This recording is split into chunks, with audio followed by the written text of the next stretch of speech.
আপনি অপরাধ করেছেন এদেশের 16 কোটি 18 কোটি জনগণের কাছে, কথা বলেন না কেন? সুতরাং আপনাকে মাফ চাওয়া লাগবে, স্বীকার করা লাগবে জনগণের কাছে। এজন্য যে ধরনের অপরাধ করেছেন, কেউ গুমের সাথে, কেউ খুনের সাথে, কেউ আয়না ঘরের সাথে, কেউ আত্মসাৎ করার সাথে, কেউ চুরির সাথে, কথা বলছেন এটা, কেউ চাঁদাবাজির সাথে, কাউকে কষ্ট দেওয়ার সাথে, এই 15.5 বছরে যেই ধরনের অপরাধে লিপ্ত ছিলেন, যার সাথে করেছেন এটা, আগে তার কাছে যান, কথা বলা লাগবে। তার কাছে যাওয়ার পরে সে যদি বলে না আমার এই 20 লাখ টাকা ক্ষতি করেছেন, আগে ওই টাকা ফেরত দেন, আগে ফেরত দেবেন, এরপরে বলবেন আস্তাগফিরুল্লাহ। আমার মনে হয় এই দাওয়া যদি বাংলাদেশে আরম্ভ হয়, 15.5 বছরে সে যা করেছে ও প্রমাণ হয়ে যাবে। আর এতদিন যাদের কাছে এই ঝামেলায় ছিল, তারা এখন আবার স্বাভাবিক অবস্থায় ফিরে যাবে। এর দুইটা লাভ হবে। 1 নম্বরে যে মুসলিম মানুষগুলো তাদের কিছু কিছু ফেরত পাবে, বাকি আগামীতে কোনো জালেমও যদি চেয়ারে বসে চিন্তা ভাবনা করে চেয়ার চালাবে। আমি আশা করছি কথা বোঝাতে পেরেছি। আল্লাহর নাম গাফফার, উনি মাফ করবেন ওনারটা, আমারটা তো উনি মাফ করবেন না, আমারটা আমার উপর ছেড়ে দিয়েছে। সুতরাং যারা আপনাদেরকে এই প্রতারণা করে, এই ধোঁকা দিয়ে বোকা বানিয়ে দোয়া করিয়ে এনেছে, হুজুর একটু দোয়া করেন যেন 15.5 বছর মাফ হয়ে যায়। আরে ভাই, আপনাকে মাফ করবে কি হুজুরের বাবা নাকি?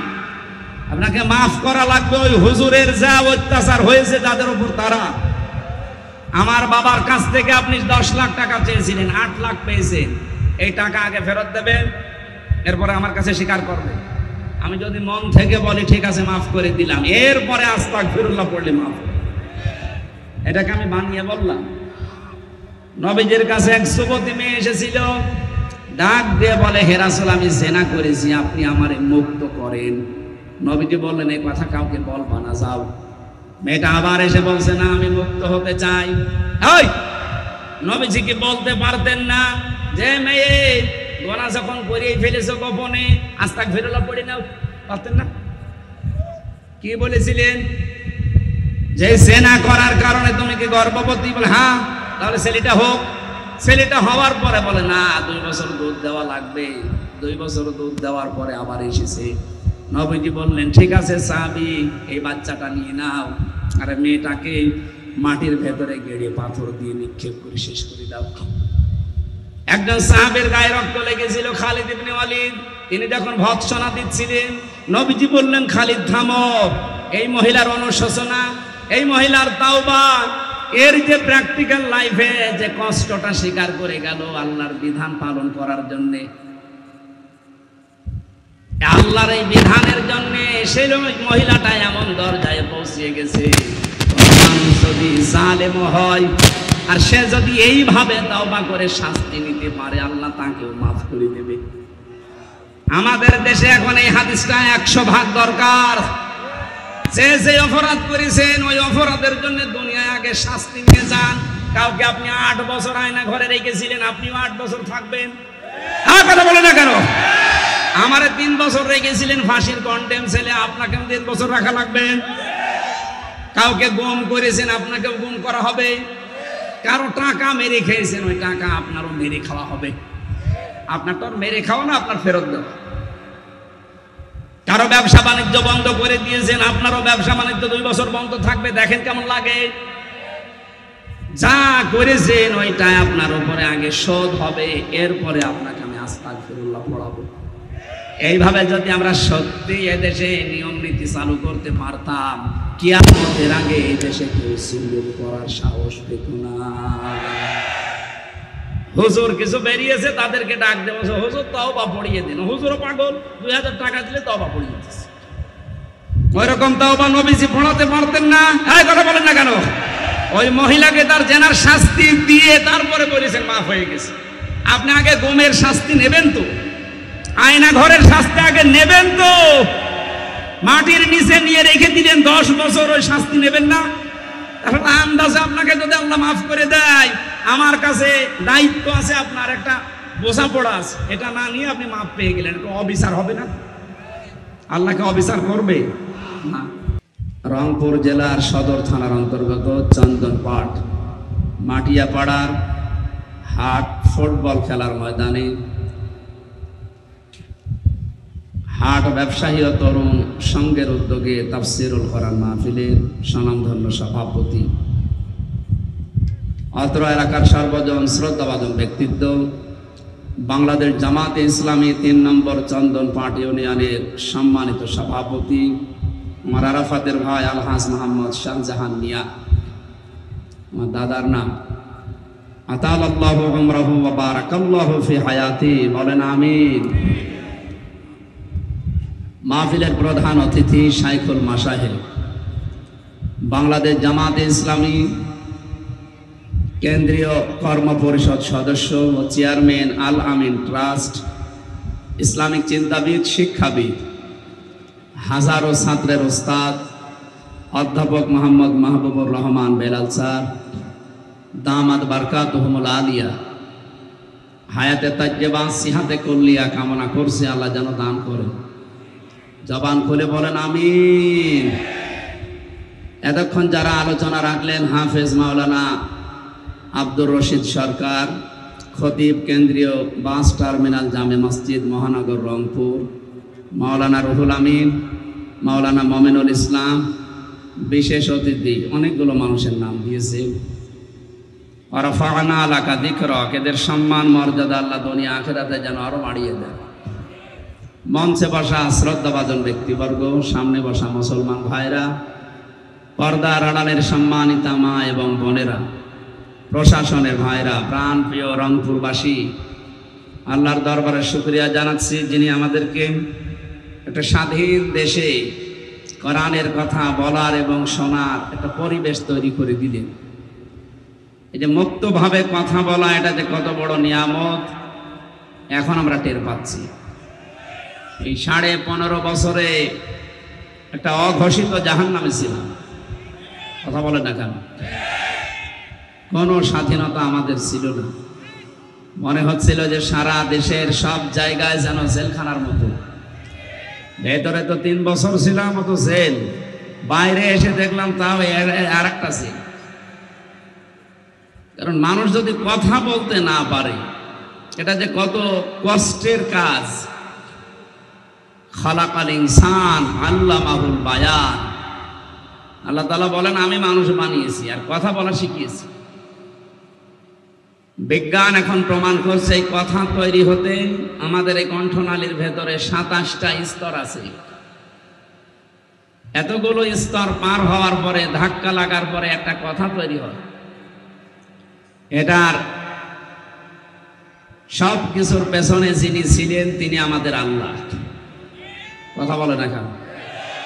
এই নিয়ামত থেকে বঞ্চিত করার জন্য কণ্ঠনালী যারা চেপে ধরেছিল তারা হচ্ছে জালিম। আল্লাহর সৃষ্টিকে যারা বাধাগ্রস্ত করে এরা জালিম। এরা কি? আমি এর আগেও হাদিস শুনিয়েছিলাম, বিশ্বনবী জানিয়েছেন ধনীদের চাইতে গরিবেরা 500 বছর আগে জান্নাতে যাবে। সারা বাংলাদেশের ভেতরে রংপুর বিভাগের মানুষ যে গরিব এটা সবাই জানে নাকি?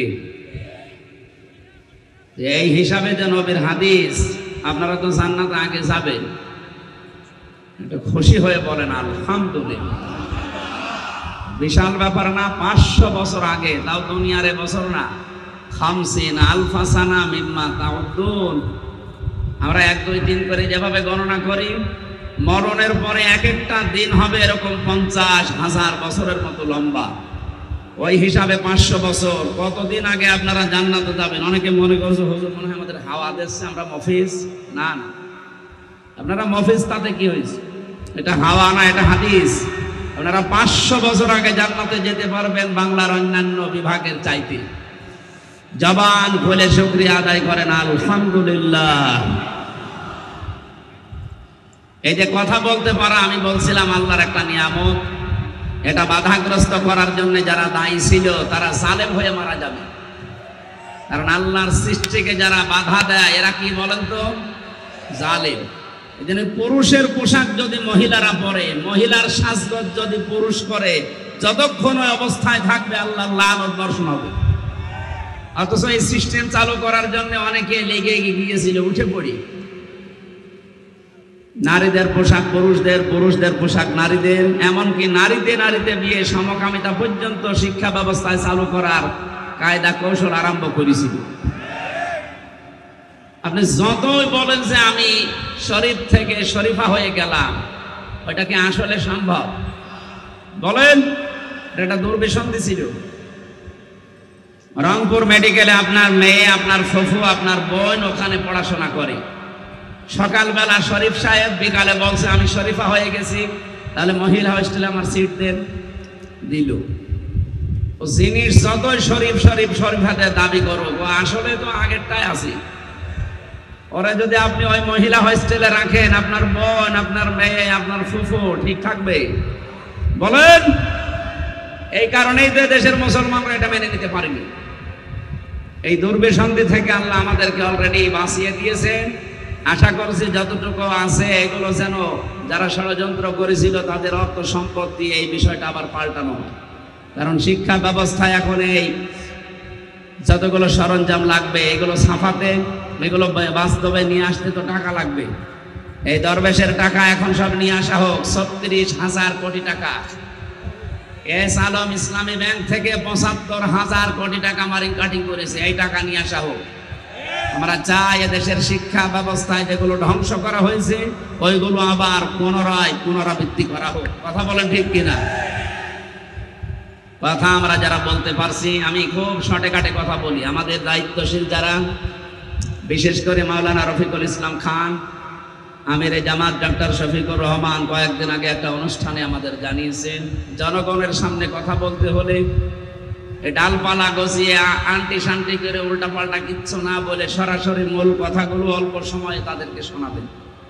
আর যেহেতু দিনের বেলা এখন প্রচন্ড গরম, বসে থাকাও কষ্ট, আমার মনে হয় দুপুরের খাবার অনেকে না খেয়ে বসে আছে। এখন যত ভালো কথাই বলি আপনার ভালো লাগবে না, কারণ গোডাউন এখন হাহা করছে। কথা বলেন কেন? এখন খাওয়া দরকার। আরে কমিটি তো আর ওইরকম উন্নত না যে আপনাদের ওইরকম ব্যবস্থা করবে। আমার এই যে খাবার খাওয়িয়েছে আল্লাহ জানে আর আমি জানি। রংপুর বিভাগের মানুষ গরিব, এই জন্য আমরা মেনে নিয়েছি, অসুবিধা নেই। আপনাদের মনে হয় ব্যবস্থা নেই নাকি আছে? না, নেই। কারণ আমি খাবার খেলাম তো, আমি দেখেছি। আপনাদের এত মানুষের খাবার দিতে গেলে ওদের শেষে পালিয়ে যাওয়া লাগবে। নতুন দিয়েছে এই অনুষ্ঠানটা, এই বছরেই মনে হয় প্রথম এদের জন্য। আগামীতে ইনশাল্লাহ আপনাদের জন্য আয়োজন হবে। যে কথাটা বলতে চাই আমি, কোরআন শুনতে যারা আসে তাদেরকে আল্লাহ কিছু দায়িত্ব দেয়। করিয়াল কোরআন ফাসতামিউ লাহু ওয়া আনসিতু লাআল্লাকুম তুরহামুন। কোরআন শুনতে গেলে ১ নম্বরে শুনতে হবে, ২ নম্বরে চুপ থাকা লাগবে। এ ঘোষণা কার? যেখানে যা হচ্ছে হয়ে যাক ভাই, আপনি একবারে শুনবেন, আপনার দেখা লাগবে এ কথা বলে না, শোনা লাগবে। শুনতে তো পারছেন নাকি? শুনবেন, ২ নম্বরে চুপ থাকবেন। কোন উলট পালট কিছু যদি দেখেন এরপরে যদি চিল্লাপাল্লা করেন, এই আয়াত কিন্তু মানা হচ্ছে না, তাহলে আল্লাকুম তুরহামুন নাজিল হবে না, তখন আবার গজব নাজিল হবে। ২য় নম্বর, আমরা যারা বলতে আসি আমাদের আল্লাহ কিছু দায়িত্ব দিয়েছেন। আল্লাহ পাক বলেন, কিতাবুন উনজিলা ইলাইকা ফালা ইয়াকুন ফি সাদরিকা হারাজাম মিনহু লিতুনজিরা বিহি ওয়া যিকরা লিল মুমিনিন। হে নবী, এই যে কিতাব, এটা আপনাকে আমি দিলাম। এটা কিতাবের আগে আলিফ লাম নেই। এ পৃথিবীর একটা কিতাব আপনাকে দিলাম। কেমন কিতাব জানেন? লিতুনজিরা বিহি, এটা দিয়ে মানুষদের সতর্ক করার সময় আপনি কিন্তু ভয় পাবেন না। হারাজনের ব্যাখ্যা আছে ২টা। ১ নম্বরে কোরআন প্রচার করতে গেলে সামনে যারা আছে শ্রোতা হিসাবে, দর্শক হিসাবে, এরা অনেকে এমন আছে আপনার কথা শোনার পরে না বোঝার কারণে রাগ করতে পারে। এরকম মানুষ দেশে আছে। আগে আরো বেশি ছিল, এখন কমেছে। আমি যেটা বলতে চাই কোরআন দিয়ে ও না বুঝে আন্দাজে রাখবো, এরকম শ্রোতা দেশে ছিল না? এক কথা বলেন না কেন? একবার খুলনাতে পেয়েছিলাম, সভাপতি এমন মানুষকে বানিয়েছে, উনি আমার কানের কাছে মুখ নিয়ে বলছে, হুজুর এখানে রাজনৈতিক দলের লোকজন আছে। 18 সালে আপনি এক কাজ করেন, কবরের ওয়াজ করেন। কবরে গেলে কি হয়? প্রথমেই তো জিজ্ঞাসা করবে মার রব্বুকা, তোমার রব কে? রবের 5টা অর্থ প্রধানত। এক নম্বরে রব মানে আইনদাতা। রব মানে কি? আমি প্রশ্ন করলাম এই দেশে কি আল্লাহর আইন 500টা একটাও চলে? জনগণ বলছে না। তাহলে আপনি কবরে যেয়ে ধরা খাবেন? কথা বলেন না। এখন এইটা কি ফেরেশতারা কায়েম করে দিয়ে যাবে, না এই দায়িত্ব আমাদের? এটা পালন করার জন্য যে কর্মসূচি নেওয়া লাগে এটা নেওয়া লাগবে। একটা একটা করে আরম্ভ করলাম। মনে বলছে হুজুর কবরের ওয়াজ করার দরকার নেই, মাটির নিচের ওয়াজ বা উপরের ওয়াজ। উপরে তো আরো সমস্যা বেশি। উপরে সমস্যা বেশি না? উপরে কি দিয়ে তৈরি হয় মানুষ? সংসার দিয়ে। সংসার না হলে মানুষ আসে? আমরা দেখছি এখন অনেকে সংসার বাদ দিয়ে হচ্ছে। এগুলো মানুষ বলা যায় না, এগুলোর নামের আগে আর একটা ডিগ্রি আছে, জারজ। কথা বলেন না কেন? এইটা তৈরি করার জন্য অনেকে উঠে পড়ে লেগেছিল জাতি যেন জারজ হয়, এই জন্য একেবারে খোলামেলা পরিবেশ তৈরি করে দিচ্ছিল। আল্লাহ আমাদের বাঁচিয়েছে। আমি শুধু টাচ দিলাম, নিচে নামতে পারলাম না। আপনি বসেন। বিয়ের আগে যদি কেউ জন্ম নেয় ওটা কি বৈধ না অবৈধ? আমরা অনেকের জীবনী পড়ে এখন দেখতে পাচ্ছি এই মানুষগুলো বিয়ের আগে জন্ম নেওয়া। এখন যে ডাক নাম আমরা শুনি, এ নামও তার না, নাম আরো ছিল। আমার ফাঁসি চাই, আমি মেজর ডালিম বলছি। আপনি এই দুইটা বই পড়েন, দেখেন অনেকের নাম এখন সব বানানো, আগের নাম নেই। আমি আর নিচে নামলাম না। সম্মানিত উপস্থিতি, যে কথাটা আমি বোঝাতে চাই, কোরআনে কারীম আল্লাহ পাক আমাদেরকে দিয়েছেন সতর্ক করার জন্য। এই যে সভাপতি আমার যেই জানিয়েছে যে আপনি সাংসারিক বিষয়ে কথা বলেন, স্বামী স্ত্রীর কেন গন্ডগোল হয়, এটা মেটাতে হয় কি কি করে। ও মনে করছে এইটা বললে মনে হয় আমার গায়ে লাগবে। এখন সূরা নিসার 34 নম্বর আয়াতে আছে যে কেন কেন গন্ডগোল হয়, এটা মেটাতে কি কি করা লাগে। ওখানে 5টা পদ্ধতি দেওয়া আছে। তাফসীর আকারে কথা বলার পরে বাড়িতে নিয়ে গেল খাবার খেতে, যে দেখছে রাগ করে আছে। কি এখন রাগ করেন কেন? আপনার মতোই তো কথা বললাম। ধরনটা সামনে বলছিলাম যে আল্লাহর কথা বলতে গেলে অনেকে না বুঝে রাগ করে, আর অনেক মানুষ আছে নিজেদের মন মতো বানিয়ে ইসলাম পালন করে। কোরআনের কথা বললে ওই বানানো ইসলাম তো টিকবে না। টিকবে? ওই তখন ওই মানুষগুলো রাগ হয়ে যায়। আল্লাহ বলেন, হে নবী, আপনার মনের ভেতরে কোনো ভয় ভীতি যেন কাজ না করে, কোরআনের সঠিকটা তুলে ধরবেন। বলিল হাক্কু মির রাব্বিকুম ফামান শাআ ফালিউমিন ওয়া মান শাআ ফালিয়াকফুর। সঠিক কথা তুলে ধরেন, হক কথাগুলো। যার ইচ্ছা হয় সে মেনে নিক, যার ইচ্ছা হয় সে অস্বীকার করুক। ইন্না আতাদনা লিয-যালিমিনা নারা, আমি জাহান্নামের আগুন প্রস্তুত করে রাখলাম যারা জালেম তাদের জন্য। বলে এই আয়াত থেকে প্রমাণ হয় যারা হক কথা গ্রহণ করে না তারা আল্লাহর ভাষায় জালেম। তারা কি? আমরা জালেম যেন না হয়ে যায়। এখান থেকে যে কথাগুলো ডেলিভারি দেওয়া হবে আমরা আমাদের বাস্তব জীবনে মিলাই। আজকের আলোচনার বিষয় হচ্ছে নিরাপত্তা। কি বললাম বলেন তো? আমরা নিরাপত্তা চাই না?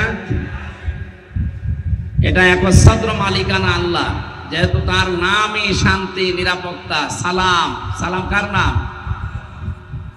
উনি এই নামটা নিয়েছেনই শান্তি দেওয়ার জন্য। এটা যদি কিনতে পাওয়া যেত শান্তি, তাহলে দুনিয়ায় গরিব মানুষ শান্তিতে থাকতো না। পৃথিবীর বহু ধনী মানুষের কোনো শান্তি নেই, 24 ঘন্টা একটা টেনশন লেগে আছে, বিভিন্ন টেনশন।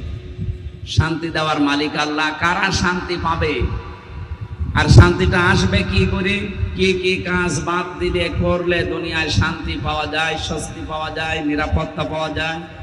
কোরআনে কারিমে বর্ণিত নিয়ম অনুযায়ী আমরা আজকে আমাদের জীবনে মিলাবো ইনশাআল্লাহ। সূরা আনআম সূরা আনআমের 82 নম্বর আয়াতটা আমরা পড়েছি। তাফসীর মাহফিল লিখে দিয়েছেন, আমরা তাফসীর আকারে কথা বলবো ইনশাআল্লাহ। আল্লাহ রাব্বুল আলামিন বলেন, আল্লাযীনা আমানু, যারা ঈমান আনে। রংপুরবাসী প্রশ্নবোধক চিহ্ন আমারে, আমরা কি ঈমান এনেছি না ঈমান পেয়েছি? আমরা পেয়েছি।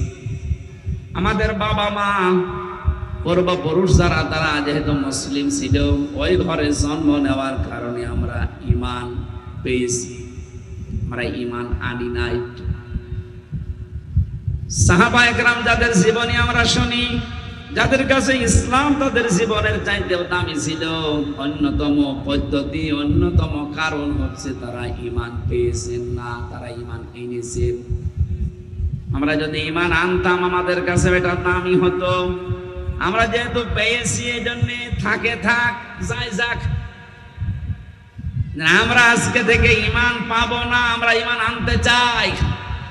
কেউ যদি ঈমান আনতে চায় কমপক্ষে তাকে 4টা বিষয় দুনিয়ায় মেনে নেওয়া লাগে।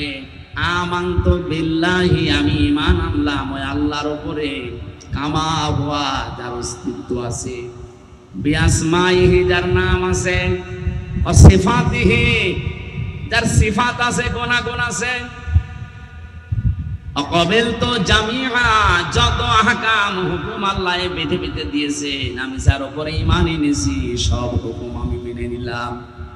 আহকামিহি ওয়া আরকানি, যত রকম আছে, যত হুকুম আছে সব আমি মাথা নত করে দিলাম। আমার নিজের বলতে আর কোনো কথা নেই, আল্লাহর কথাই আমার কথা। কথাটা এই যে 4টা কথা শুনলেন, এটা কায়দায় পড়ানো হয় ছোটবেলায়, কায়দার শেষের দিকে দেখবেন লেখা আছে। সারা জীবন এটা আমরাও পড়েছি, ওই সময় ছোটবেলায়ও পড়িয়েছি, কিন্তু বুঝি না যে এর ভেতরে দুনিয়া আখিরাত সব। এখন দেখতেছি কেউ যদি এই 4টা বিষয় সামনে নিয়ে বাস্তবে চলতে চায়, এই মানুষগুলোর উপরে সাহাবায়ে কেরামের মতো ঈমান আনলে কষ্ট আসবে। হযরতে বেলাল যখন এই 4টা শব্দ মেনে নেওয়ার পরে বলেছেন আমানতু বিল্লাহ, আমি ঈমান এনেছি, জুলুম, নির্যাতন, অত্যাচার যা দুনিয়ায় সব তার উপরে এসেছিল। আমরা যেহেতু ছোটবেলা থেকে কোনোদিন এভাবে চিন্তা করি না, ঈমান আনি না, আমরা ঈমান পাই, এই জন্য আমাদের কোনো ঝামেলা নেই। কথাটা শুনতে যত সহজ মনে হলো, বাস্তবে নিয়ে যাওয়া অত সহজ না। যে ব্যক্তি বলবে আমি ঈমান আনলাম, তার প্রথম দায়িত্ব হচ্ছে কামা হুয়া, আমি এমন আল্লাহর উপরে ঈমান এনেছি যিনি আছেন, যার অস্তিত্ব পর্যন্ত আছে। এটার সাথে পৃথিবীর যত ধর্মের অনুসারী সবার সাথে একটা সাদৃশ্য আছে, মিল আছে। আপনি যদি হিন্দুদেরকে জিজ্ঞাসা করেন, তোমরাও তো ঈমান এনেছো, কারণ তোমরা তো পূজা করো, তোমরা যার পূজা করো তোমাদের ওই দেবতার অস্তিত্ব আছে, ওরা বলবে নেই, মানে সামনে বসে আছে, তার মানে আমাদের আল্লাহর অস্তিত্ব আছে, আমরা শুধু স্বীকার করি, শুধু অনুভব করি, দেখতে পাই না। আর ওরা অনুভব না দেখে দেখে ইবাদত করছে। দ্বিতীয় নম্বরে আমরা এমন আল্লাহর উপরে ঈমান এনেছি যার নাম আছে, 1টা 2টা না, আল্লাহর নাম 5000। কত? আপনি হিন্দুকে জিজ্ঞাসা করেন তোমাদের দেবতা আছে, তোমাদের তো 5000, আমাদের 33 কোটি। ওদের দেবতার সংখ্যা কত? হয়তো নাম ওরা সবাই জানে না, কিন্তু দেবতা আছে 33 কোটি। সারা পৃথিবীতে এখন 4500 ধর্ম, সব ধর্মের দেবতা মিলে যা হবে এক হিন্দুদের দেবতা তার চাইতে বেশি। তাহলে ওদের শক্তি সামর্থ্য সব দিক থেকে বেশি। আমরা এমন আল্লাহর উপরে ঈমান আনলাম, বিআসমাইহি, ইসমের বহুবচন আসমা, আমাদের আল্লাহর নাম আছে, আমরা বলি 99টা না, 5000 আছে। তাহলে হিন্দুদের চাইতে নামের দিক থেকে কম, কিন্তু নাম আছে। অন্যান্য ধর্মের সাথে একটা মিল পেয়েছি, যে যেই ধর্ম মেনে চলে ওই ধর্মের যারা অর্চনা করে, পূজা করে, যারা ইবাদত বলেন, মাথা নত করে, তাদের ওই দেবতার নাম আছে না নেই? তাহলে প্রথমটায় অস্তিত্ব আছে, দ্বিতীয়টায় নাম আছে, মিলে গেল। 3 নম্বরে অসিফাতিহি, তার গুণাগুণ আছে। হিন্দুকে জিজ্ঞাসা করেন তোমার দেবতার গুণাগুণ, বলবে হ্যাঁ আছে। দুর্গার গুণাগুণ হচ্ছে ফসলে বরকত দেওয়া। কথা বলছেন এখন? আপনারা জিজ্ঞাসা করেন যে দুর্গা যে নাম দিলে কি, এর গুণাগুণ কি, কি করে? বলে ফসলে বরকত দেয়। সরস্বতী কি করে? লেখাপড়ায় বরকত দেয়। যতগুলো নাম ওরা দিয়েছে, প্রতিটি নামের ভেতরে একটা গুণ লুকিয়ে রেখেছে। কেউ ব্যবসায় বরকত দেয়, কেউ অসুখ বিসুখ সারে, কেউ চাকরিতে সাহায্য করে। আমরাও এমন আল্লাহর উপরে ঈমান এনেছি যে আল্লাহর গুণ আছে, শুধু গুণ না, প্রতিটি গুণের কার্যকারিতা আছে। পৃথিবীর যত ধর্ম আছে শুধু ইসলাম বাদ দিয়ে প্রতিটি ধর্মের যারা দেবতা বলে দাবি করেন তাদের গুণ তারা বানিয়েছে, কিন্তু গুণের কার্যকারিতা নেই। আপনি দুর্গাকে ফসলের মাঝে বসিয়ে রাখেন, ফসল সহ দুর্গা চুরি হয়ে যাবে। কথা বলছে না কেন? ও সরস্বতীকে বসিয়ে রেখেছে, লেখাপড়ায় বরকত দেয়, বই সহ বিদ্যা সহ সরস্বতী চুরি করে নিয়ে যাবে, ও কিছু করতে পারবে না। পৃথিবীর প্রতিটি ধর্মের যারা গরু মানে দেবতা মানে তাদের অবস্থায় শুধু নাম আছে, নামের কাম নেই। আমরা যার উপরে ঈমান এনেছি ওই আল্লাহর শুধু নাম না, প্রতিটি নামের কার্যকারিতা আছে। উনি নাম নিয়েছেন মালিক, অবশ্যই উনি মালিক। আল্লাহ পাক এমন মালিক, এই পৃথিবীর ময়দানে যারা সৃষ্টি বলে দাবি করছে যে একজন সৃষ্টিকর্তা আছে, তাদেরকেই তিনি জানিয়েছেন আলা লাহুল খালকু ওয়াল আমর তাবারাকাল্লাহু রাব্বুল আলামিন। আল্লাহ বলেন সৃষ্টি যার, হুকুম চলবে তার। হয়তো আল্লাহ একজন আছে, তিনি আমাদেরকে বানিয়েছেন। এই কথাগুলো অনেক ধর্মের মানুষের মূল ভিত্তি। আপনি হিন্দুকে জিজ্ঞাসা করবেন এই জগৎ বানিয়েছে কে, বলবে উপরওয়ালা। কে? শুধু হিন্দু না, আবু জেহেলকে ওই জামানায় জিজ্ঞাসা করেছিল ওয়ালা ইন সাআলতাহুম মান খালাকাস সামাওয়াতি ওয়াল আরদা লা ইয়াকুলুন্নাল্লাহ। হে নবী, আবু জেহেলকেও যদি জিজ্ঞাসা করেন আসমান জমিন কে বানিয়েছে, ও আবু জেহেল গ্যারান্টি দিয়ে বলবে আল্লাহ বানিয়েছে। তার মানে সৃষ্টিকর্তা যে একজন আছে এটা আবু জেহেলও বিশ্বাস করতো। কথা বলে না কেন? এই আয়াতটা আমি বানালাম, কোরআনে বহু জায়গায় আয়াতটা আছে ওয়ালা ইন সাআলতাহুম। আপনি যদি ওই কাফেরদের জিজ্ঞাসা করেন, ওই মুশরিকদেরকে জিজ্ঞাসা করেন আসমান জমিন কে বানিয়েছে, ওরা এক বাক্যে তাও গ্যারান্টি দিয়ে বলবে আল্লাহ বানিয়েছে। তাহলে তাদের ভেতরে আমাদের ভেতরে পার্থক্য কোনটা? ওরা আল্লাহর এই নামকে বিশ্বাস করার পাশাপাশি নামের পাশে আরেকটা জিনিস যোগ করতো। হ্যাঁ, আল্লাহকে আমরা আইনদাতা মানি, কিন্তু তার পাশাপাশি নিজেরা আইন বানিয়ে ওইটাও চালিয়ে দিত। কথা বুঝতেছেন? আজ বাংলাদেশের দিকে তাকান, আল্লাহকে বিশ্বাস করি না এই কথা হিন্দু পর্যন্ত বলবে না।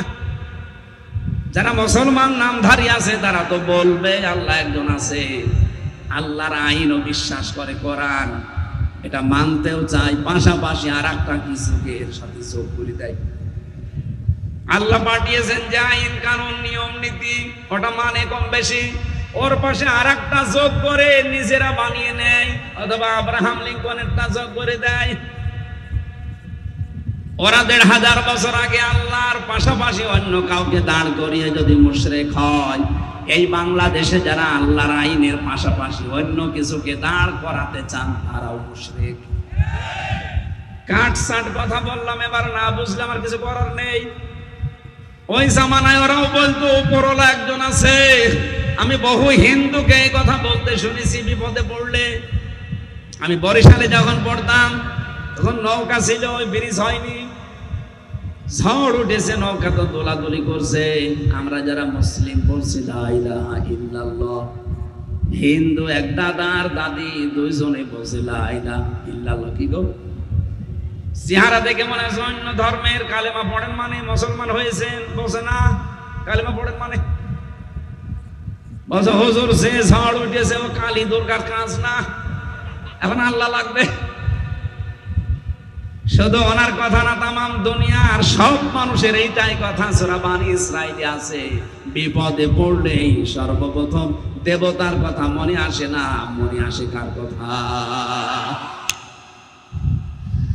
রংপুর বাসে। তাহলে এখান থেকে আমি একটা বিষয় প্রমাণ করতে চাই যে মানুষগুলো আল্লাহর আইনের পাশাপাশি অন্য কাউকে আইনদাতা হিসাবে মেনে নিয়েছে, তাদের আইনও দাঁড় করাতে চায়, সমাজে প্রতিষ্ঠা করতে চায়। তারা এক ধরনের আবু জেহেলের মতো মুশরিক। কথা বুঝতেছেন? এজন্য আমরা আশা করব আল্লাহ যেখানে উনি যেটা পারবে ওইটা অন্য কেউ পারবে এই কথা আমরা মানি না, বিশ্বাসও করি না। সুতরাং আল্লাহু আকবার এই শব্দটা আমার আল্লাহর জন্য খাস। কথা বলেন না কেন? আল্লাহু আকবার মানে আল্লাহ সব চাইতে, আল্লাহ সব চাইতে, আরো জোরে বলেন আল্লাহ সব চাইতে। এই বড়র ভেতরে কিছু লুকিয়ে থাকে। এই আকবার শব্দের ব্যাখ্যা করবেন, তাফসিরে যাবেন, হাদিসে যাবেন, দেখবেন ইসলামের ইতিহাসেও লেখা আছে এই পৃথিবীর সব কিছুর উপরে বড়ত্ব যার, ক্ষমতা যার, তিনি কিন্তু আল্লাহ। এই জন্য মানুষ প্রথমেই বলে নেয় আল্লাহু আকবার। কেউ কেউ শুধু আকবার আকবার করে, কি বলে? আল্লাহু আকবার। আকবারের ব্যাখ্যায় আছে পৃথিবীর সবার উপরে আমার আল্লাহর শক্তি ক্ষমতা চলে। ক্ষমতার উৎস জনগণ নয়, কে? যারা বলেন ক্ষমতার উৎস জনগণ, তাদের ঈমান আর আবু জেহেলের ঈমান এক। সুতরাং এটা পাল্টাতে হবে। হয়তো আপনি না বুঝে এরকম কাজ করেন, আজকেই সিদ্ধান্ত পাল্টিয়ে যান। যাদের দলের ভেতরে ক্ষমতার উৎস জনগণ এই শব্দ আছে, এই দলে আমি আর নেই। এটা রাজনীতি না, এটা আসল নীতির কথা বললাম। এখন আপনি মানতে পারেন না, ওটা আপনার ঈমানের ব্যাপার। আপনি যে মুশরিক হয়ে মরে যাচ্ছেন আবু জেহেলের মতো, আপনি টের পাচ্ছেন। আরে ভাই, আপনাকে আমি বাঁচাতে চাই, আমার কোনো স্বার্থ এখানে নেই। আপনি জাহান্নামে গেলে শেষে আমার আবার জবাব দেওয়া লাগবে যে গেলে কেন বললে না সঠিকটা। আমি আমার ঈমান থেকে বলছি, যাদের এই বিশ্বাস আছে যে ক্ষমতায় জনগণ বসাতে পারে তারা মুশরিক। বলেন না কেন? ক্ষমতায় বসানোর একচ্ছত্র মালিকানা কার? আরো জোরে। এই আয়াতকে আমি বানিয়েছি। সূরা আলে ইমরানের 26 নম্বর আয়াতে আছে কুলিল্লাহুম্মা মালিকাল মুলকি তুতিল মুলকা মান তাশা ইলা আখির আয়াত। আল্লাহ পাক বলেন, নবী আপনি বলেন ক্ষমতার উৎস আমি আল্লাহ, যাকে ইচ্ছা তাকে দান করি। এই শব্দটা জামাত ইসলামী বাংলাদেশ মানত না, যে ক্ষমতার উৎস জনগণ, এই জন্য তাদেরকে নিষিদ্ধ করে দিয়েছিল। আমার আল্লাহ মনে হচ্ছে নিজের হাতে প্রতিশোধ নিলেন। যারা আল্লাহর বিশ্বাস করে না যে ক্ষমতার উৎস আল্লাহ, আল্লাহ তাদেরকে এই যুগের আবর্তনে নিষিদ্ধ করে দিয়েছে। তাছাড়া আমাদের কোন দোষে আপনি নিষিদ্ধ করলেন বলেন তো? আপনি বলেন ওরা রক কাটে, একটা প্রমাণ দেখাতে পারবেন তামাম দুনিয়ায়? রক যারা কাটে তারা এই দোষটা চাপিয়ে দেয়, এই জন্য আজকে রক কাটা পার্টি বলে নিষিদ্ধ হয়ে গেছে।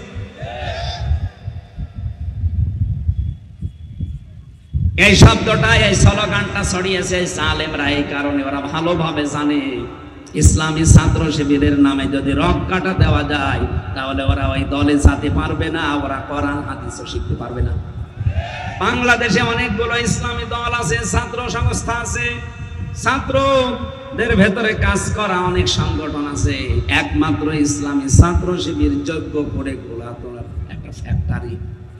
আপনার সন্তানকে একেবারে যোগ্যতা সম্পন্ন করে তুলবে, এতটুকু বিশ্বাস আসে না আপনার যে এই জেনারেল একটা ছেলে বিড়ি খায় না, মা বাবার সাথে বিয়াদবি করে না, ডাল খায় না, কোন মহিলার সাথে উল্টা পাল্টা কোনো লাইন নেই, এর চাইতে আপনি কি চান একটা জেনারেল ছেলের কাছে? বলেন। মাদ্রাসায় পড়েছে, মক্তবে পড়েছে, কলেজে পড়ে, বিশ্ববিদ্যালয়ে পড়ে, তাই যদি ওর আচরণ এই হয়, ওকে গড়ে তুলছে কি করে দেখছেন না? চারিদিকে একেবারে গনায় হাবুডুবু খাচ্ছে, সেখানে এই জায়গায় টিকে থাকা কত কঠিন। এরপরও যদি আপনার এই চোখে আঙ্গুল দিয়ে দেখানো লাগে, আপনি একটা বিড়িখোর, ডালখোর, মদখোর, নারীখোর ইসলামী ছাত্র শিবিরের ছাত্রী সংস্থায় যারা আছে, একটা যদি দেখাতে পারেন যে হ্যাঁ ডাল খায়, আমি জীবনে কথা বলবো না। এর যাতে বড় আল্লাহর ওলি আবার কোথায় পাবেন?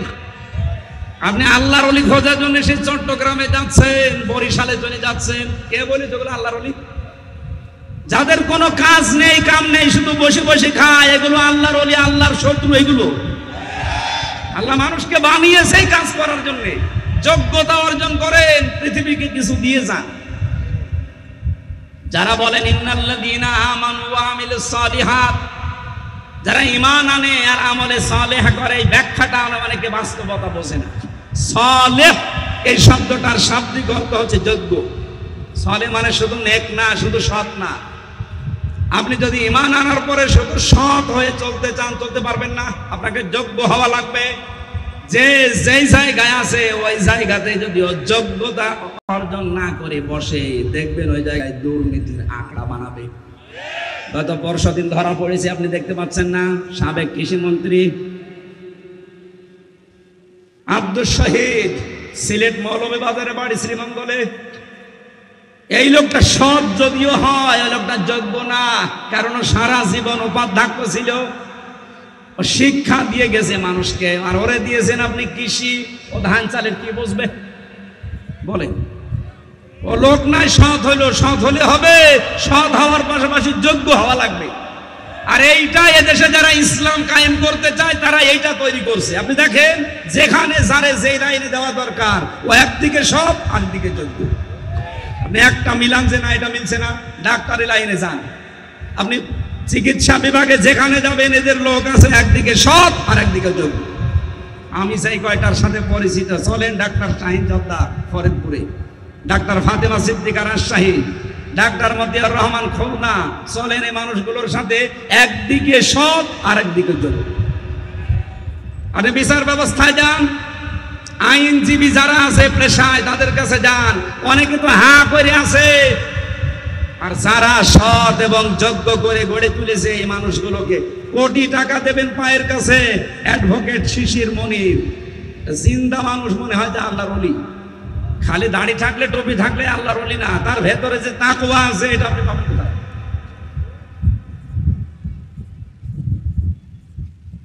এই লোকটার বাড়ি থেকে এখন টাকার বস্তা বের হচ্ছে, স্বর্ণের বস্তা বের হচ্ছে, গতকালকে রিপোর্ট।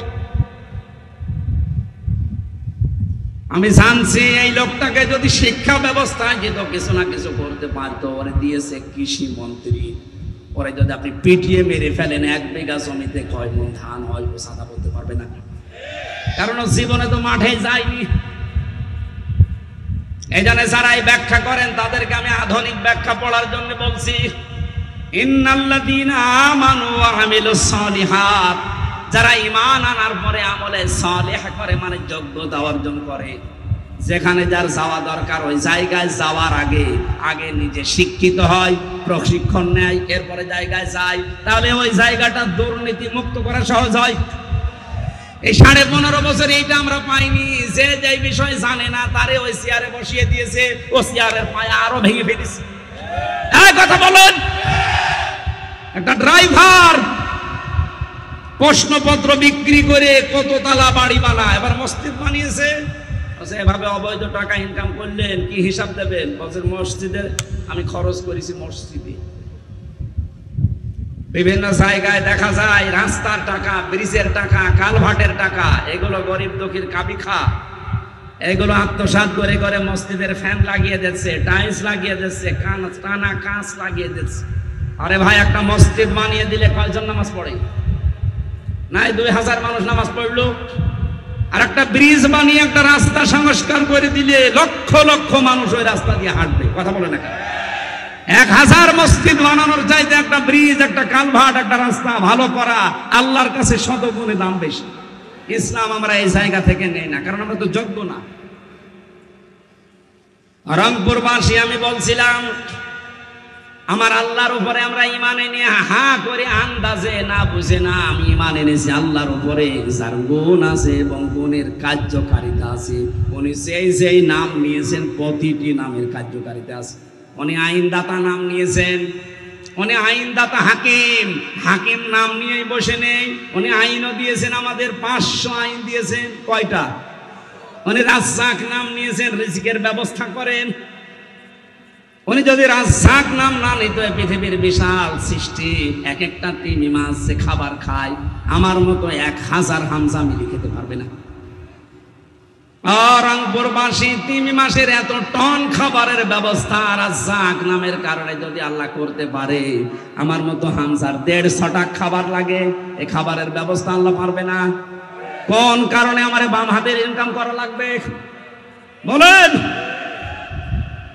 আপনি কোন কারণে অবৈধ পথ বেছে নেবেন? আপনি কি খেতে পারবেন? প্রতিদিন 5 লাখ টাকা উপায় করে টাকা খেতে পারবেন? কি হইল সালমান এফ রহমানের এই দরবেশের টাকা? এজন্য আমি আমার মন থেকে বলছি, ইমান থেকে, আমরা সবাই যেন এটা মেনে নিতে পারি। রাজ্জাক যেহেতু আল্লাহ, মানে রিস্কের ব্যবস্থা করবেই। আমার যতটুকু বরাতে লেখা আছে কপালে, এটা আমি পাবই।